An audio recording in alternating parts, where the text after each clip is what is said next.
네, 2학기 두 번째 시간, 전체적으로는 23차씩 대한민국 임시정부에 대해서 배워볼 거예요. 선생님이 직접 다녀온 생생한 역사를 오늘은 조금 더 심도 있게 한번 배워보도록 할게요. 선생님, 살이 쪘냐 빠졌냐? 한번 봐보자. 네, 어쨌든 이곳은 상하이에 있는 대한민국 임시정부고요. 이곳은 충칭에 있는 임시정부인데요. 오늘은 상하이에서만 임시정부, 그러니까 처음에 수립하고 활동하고 어떤 위기가 있었는데 그 위기에 대해서 살펴볼 거예요. 교과서 160, 162페이지를 참고해서 빈칸을 채우면 되는데 일시 정지하고 얘들아 먼저 빈칸 채우고 강의 듣자.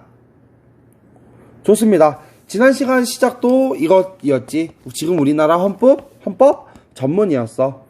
지난 시간은 3.1운동 때문에 시작했는데 봐봐. 유구한 역사와 전통에 빛나는 우리 대한국민은 3.1운동으로 건립된 대한민국 임시정부의 법통과 불의에 항거한 4.19 민주이념을 계승한다고 나와 있었어.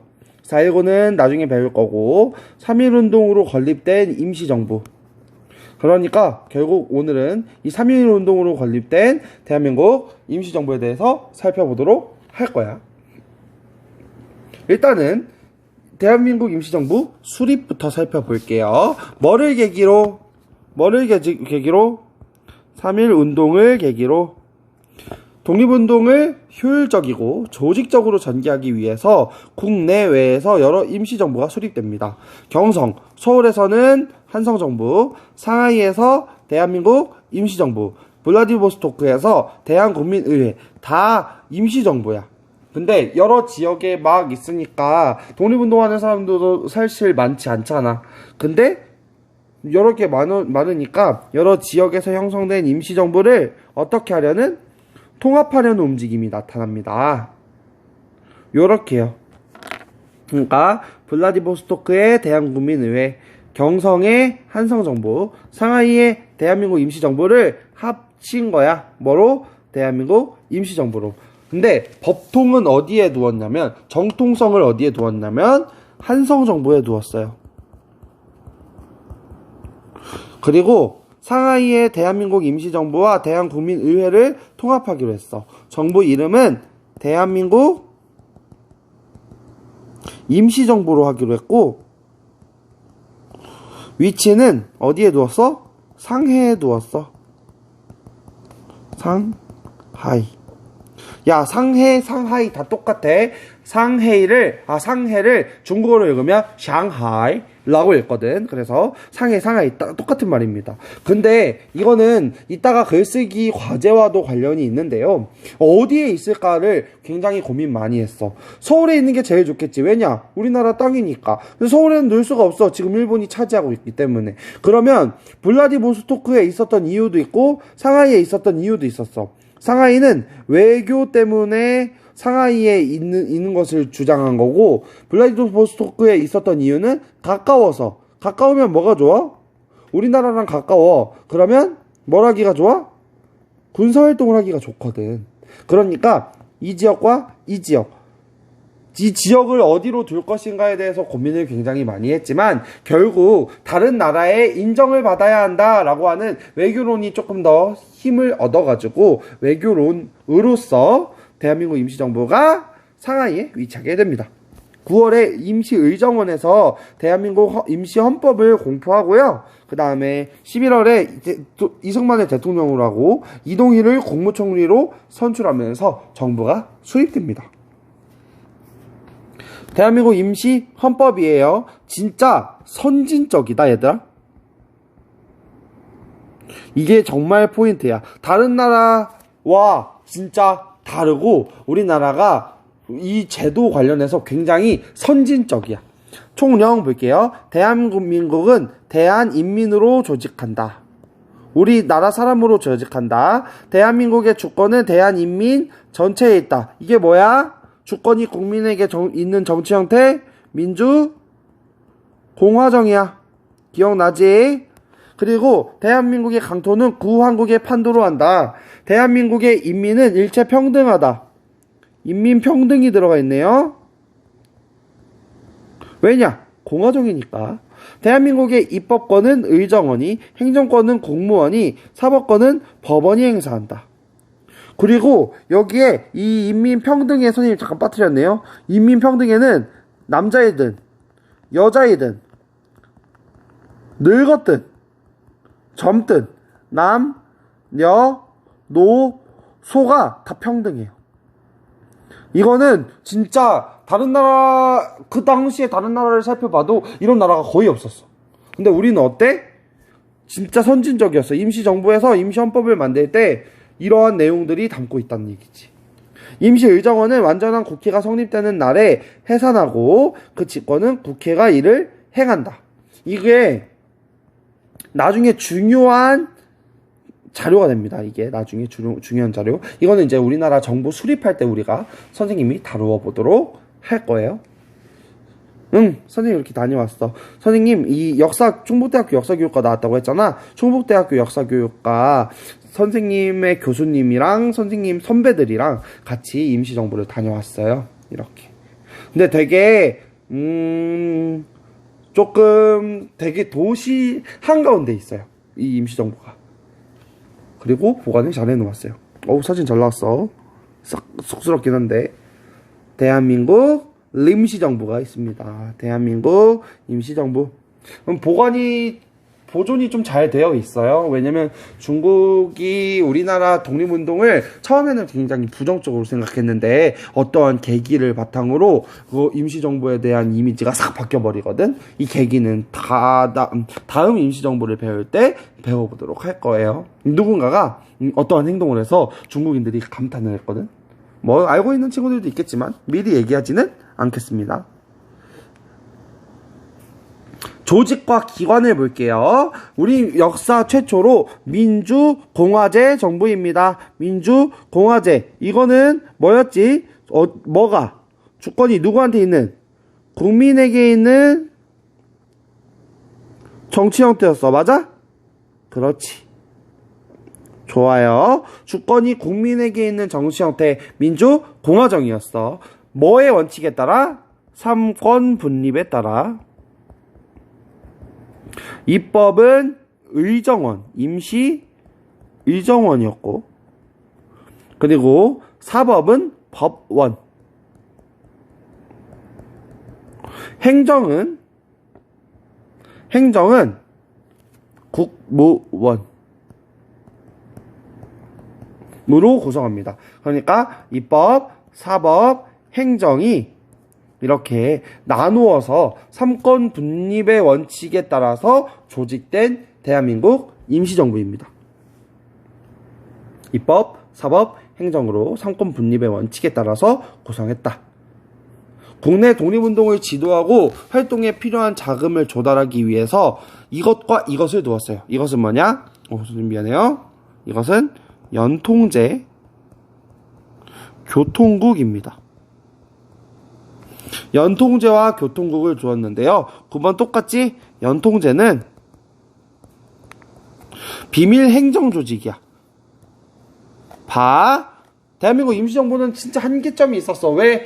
대한민국에 없었어. 대한민국 임시정부인데 임시정부여서 대한민국에 없었어. 그러면 어쨌든 대한민국의 이 임시정부의 명령을 전달하는 조직이 필요할 거 아니야. 그 조직을 연통제라고 이야기했어. 정부 문서와 명령을 전달하고 독립운동 자금을 조달하고 정보를 보고하는 역할을 하는 것이 연통제였고요. 교통국은 통신기관이야. 정보를 수집하고 분석하고 연락을 담당합니다. 그러니까 교통국이라고 하는 것은 어떤 가게였다고도 해요. 그러니까 막 쌀을 파는 가게야. 쌀을 팔지만 쌀만 파는 게 아니라 쌀을 팔면서 이 독립운동 관련된 정보를 교환하는 그러한 일을 했다고 합니다. 국내외에서 뭐를 발행하냐면 독립공채를 발행해요. 을이 아니라 르인데 독립공채를 발행해서 의원금을 거두어서 모인 자금을 연통제 교통국에 전달하는 역할을 한 제도가 연통제와 교통국이었습니다. 국내외를 연결한 거지. 연통제와 교통국을 통해서. 독립공채. 공채는 뭐냐면 나라가 돈이 필요할 때 이 공채를 발행해. 그래서 이 공채를 사게 하는 거야. 야, 이 종이, 이 공채를 가지고 있으면 나중에 이 공채에 쓰여진 만큼 돈을 돌려줄게. 이게 공채야. 지금도 발행해. 나라가 돈이 없을 때는 지금도 발행하는 게 공채야. 근데 이때 독립공채를 발행하는 건 뭐냐면 독립운동 하는데 돈이 필요하잖아. 독립운동 하는데 돈을 공채로 조달하는 거야. 그러니까 어떻게 하냐? 공채를 팔아. 그럼 공채를 사람들이 막 살 거 아니야? 그 다음에 우리가 나라 되찾으면 이 공채에 써져 있는 만큼 돈을 줄게. 이렇게 해서 돈을 거두었습니다. 실질적으로 돈을 이 산 사람들한테 돈을 돌려줬을까? 못 돌려줬지. 어떻게 보면 강제 기부를 받은 거지. 뭐 강제 기부를 받은 거지. 돈이 없으니까 어쩔 수가 없잖아. 돈이 있어야 활동을 하는데. 이륙양행 추정 터예요. 지금 중국인데 중국의 여기 압록강 유역에 이륙양행 터가 여거야. 이륙양행이 뭐냐면 교통국 역할을 했던 곳인데 이륙양행 추정하는 터에 이렇게 중국 건물이 이렇게 있고요. 여기는 바로 이 강은 압록강이다.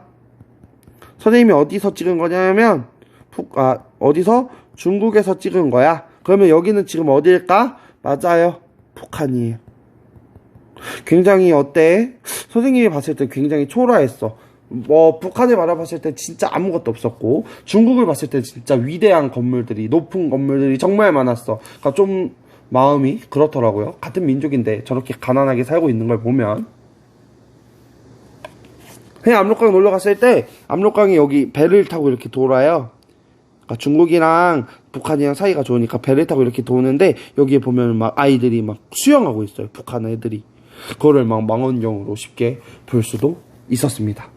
나중에 썰은 학교에서 조금 더 풀어주도록 할게요. 대한민국 임시정부 조직기관 한번 추가적으로 볼게요. 임시사료 편찬회를 두어가지고 무엇을 가랭했냐면 한일관계 사료집을 가랭했어요. 한일관계 사료집 을 가랭해서 국제연맹에 제출했어. 이거 왜 제출했냐면 일본이 우리나라 역사를 막 조작했어.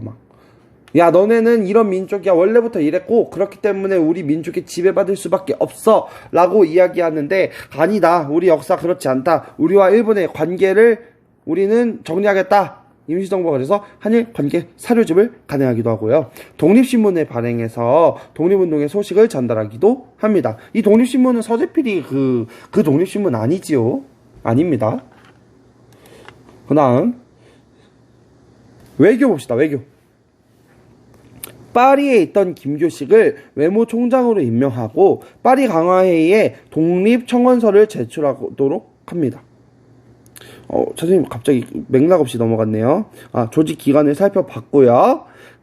이제는 임시정부의 활동을 볼 거예요. 활동은 크게 외교와 군사로 나누어서 볼 수 있는데 외교적 활동을 살펴볼 거야. 파리에 있던 김교식, 파리 강화회의에 있던 그 김교식이야. 이 김교식을 외무총장으로 임시정부가 임명하고요. 파리 강화회의에 우리나라 독립청원서를 제출하도록 합니다. 우리 지난 시간에 배웠던 윌슨의 민족 자결주의, 그것을 바탕으로 우리 민족의 운명을 우리 민족이 스스로 할 수 있게 해달라. 그런 독립 청원서를 제출하도록 했고요. 미국에는 아메리카에 있던 국민위원부를 설치해서 아메리카에 있던 이승만을 중심으로 외교활동을 벌입니다. 다양한 외교활동의 결과가 당연히 있어요. 중국 정부의 승인을 받았고 소련의 레닌에게 독립운동 자금을 지원받습니다. 돈을 지원받게 되는 거야. 중국 정부의 승인을 받게 되고, 중국 정부의 승인을 받지 못하면 어떠한 일이 벌어질까? 우리가 자유롭게 독립운동을 하기가 힘들었던 거지. 군사적인 활동 볼게요. 국무원 산하에 뭐를 설치했냐면 군무부를 설치했어요. 그리고 군사 업무를 관장하도록 했고요. 군무부 직하에 광복군 사령부와 그리고 광복군 총령이 있거든요.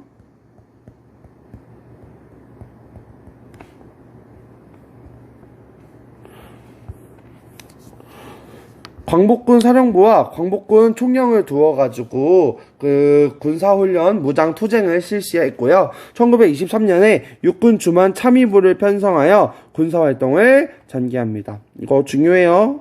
광복군 사령부와 광복군 총령. 1923년에 육군주만 참의부를 편성해 군사활동을 전개했다. 미국의 한인 비행사 양성소를 설치해서 파일럿을 양성하기도 합니다. 근데 우리 대한민국 임시정부 위기가 찾아와요. 위기. 일본이 감시와 탄압으로 연통제와 교통국이 발각됩니다. 그러면서 통신 그리고 정보 전달 이게 아예 끊겨버리게 되는 거야.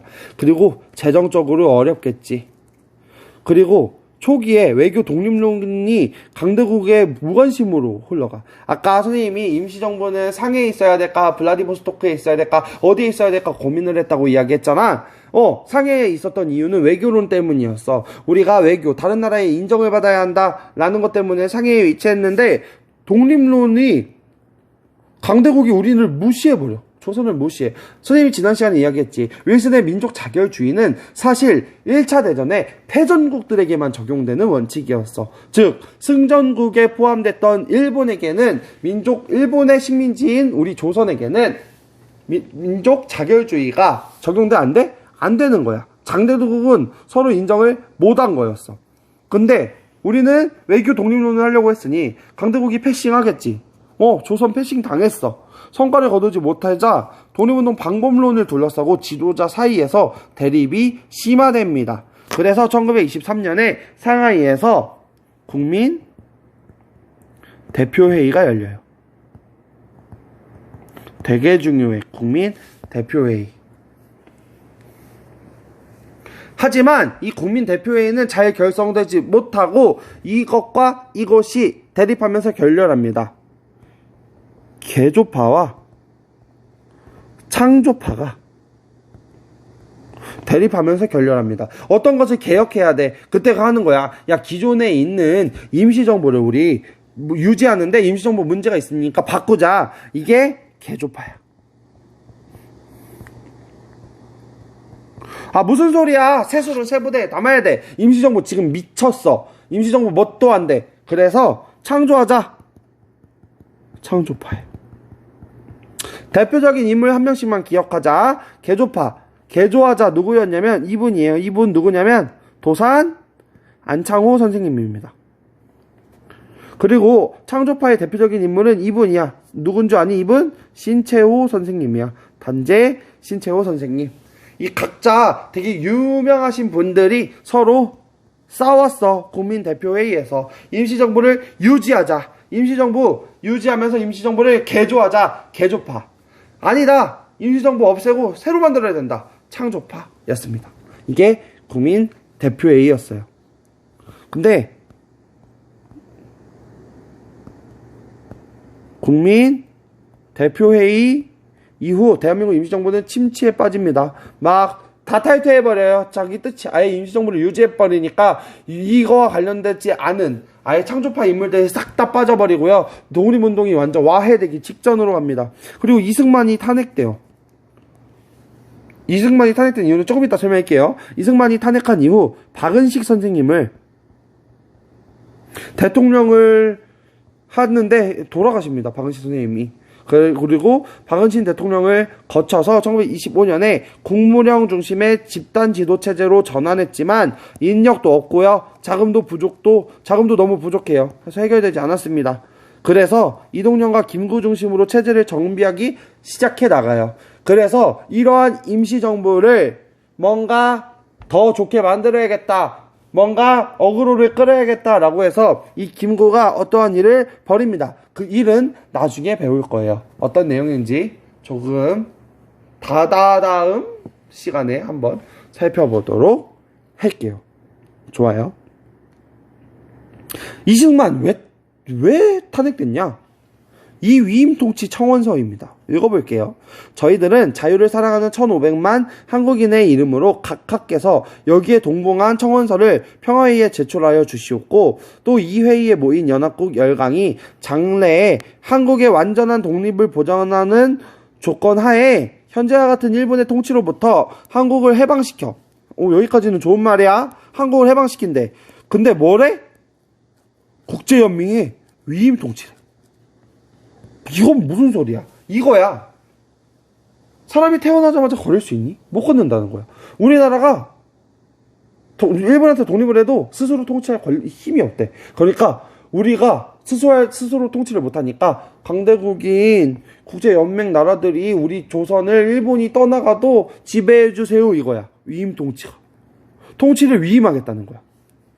이것이 저희들의 자율 간절히 청한대. 그러니까 이승만은 이완용은 나라를 팔아먹었어. 있는 나라를 팔아먹었는데 이승만은 나라가 있지도 않았어. 없는 나라까지 팔아먹었어. 진짜 이거 가지고 욕을 엄청 먹고 이것 때문에 탄핵되게 됩니다. 선생님은 솔직히 개인적으로 이승만의 업적도 있고 문제점도 있다고 생각을 하지만 근데 진짜 비판합니다. 비판을 조금 더 많이 해요. 이 이유는 첫 번째 이유입니다. 위임통치 청원서예요. 말도 안 되지 않니? 나 없는 나라를 팔아먹었어요. 우리 승만 씨가. 우리는 스스로 통치할 수 있습니다. 왜냐? 우리나라 헌법도 있고요. 우리나라 지식인들이 충분히 여러 가지 준비를 해놨단 말이야. 그리고 본인이 임시정부 대통령이라는 사람이 국제연맹의 위임 통치를 부탁하는 것은 말이 안 됐던 거지. 네, 임시정부 오늘 여기까지 배워볼 거예요.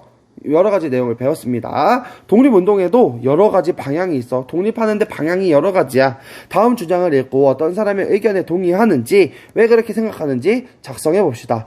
선생님, 여기 이야기하겠습니다. 2학기 수행평가 중에 태도 부분은 이 글쓰기 제출했는지 안 했는지로 판단하겠습니다. 제출하지 않거나 성의 없이 작성하면 제출하지 않은 것으로 판단하고, 지난번에 선생님이 폭격기로 만점을 다 때렸지만 요번엔 절대 그러지 않겠다는 거 이야기해드립니다. 내용 볼게요. 외교 독립론. 야, 우리 독립할 때 외교로 해야 된다. 특히 리승만 박사가 이야기했어요. 외교적 노력의 성과에 따라서 민족의 운명이 결정될 것이다. 외교 활동을 통해 국제사회의 도움을 얻어서 독립을 얻자. 우리가 독립함에 있어서 국제사회의 도움이 필요하다라는 것이 외교 독립론이었고, 실력 양성론. 안창호 선생님이에요. 그 애국개몽운동을 계승한 거지. 임시정부가 독립운동 단체의 구심점이 되도록 하자. 독립전쟁을 수행하기 위해서는 먼저 교육과 산업 등 민족의 실력을 키워야 한다. 좋아. 다른 의견 다 좋아. 근데 우리의 교육과 산업을 통해서 우리의 실력을 키워야 되는 게 먼저 아닐까? 이게 실력 양성론이었고요. 무장투쟁론. 이동휘 선생님이 주장했어요. 무슨 소리야? 야, 외교 무슨 이상한 소리야. 실력 양성? 실력 언제 양성해? 지금 당장 싸워야 될 거 아니야? 임시정부를 포기하고 국경지방을 중심으로 한 즉각적이고 직접적인 무력 항쟁을 통해서 독립을 쟁취하려고 한 것이 무장투쟁론이에요. 이 세 가지 의견을 여러분이 선택해서 어떠한 의견이 타당한지를 생각해보면 좋을 것 같습니다. 이번 시간은 여기까지고요. 다음 시간에는 무장 독립투쟁과 의열투쟁에 대해서 배워볼 거야. 봉오동 전투와 청산리 대첩과 관련된 곳 이야기를 해보도록 하겠습니다. 역시 선생님 20살에 다녀왔어요. 근데 다녀온 생생한 역사를 다음 시간에도 전달해 주도록 하겠습니다. 이번 시간은 여기까지. 잘 들었니? 수업 잘 들었으면 구독, 좋아요 부탁드립니다.